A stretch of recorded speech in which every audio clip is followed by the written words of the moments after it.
కేంద్ర ప్రభుత్వం కొత్త నేర చట్టాలను అమలు చేస్తూ విడుదల చేసిన జీవోను వెంటనే రద్దు చేయాలని న్యాయవాదులు డిమాండ్ చేశారు. Bhadrachalam first class judicial magistrate court ఎదుట కొత్త నేర చట్టాలను నిలిపివేయాలని కోరుతూ న్యాయవాదులు ప్లకార్డులతో నల్ల బ్యాడ్జీలు ధరించి నిరసన వ్యక్తం చేశారు.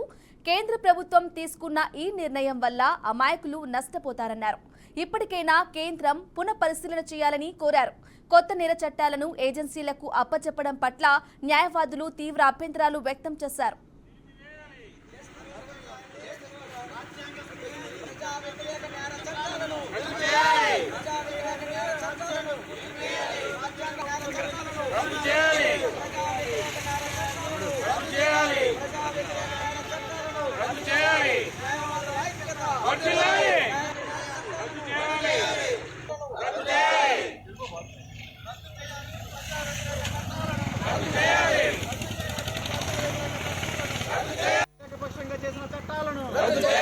రద్దు చేయాలి. కేంద్ర ప్రభుత్వం ఏకపక్షంగా చేసిన చట్టాలను, హక్కులకు వ్యతిరేకంగా ఉన్న కొత్త నేర చట్టాలను రద్దు చేయాలి.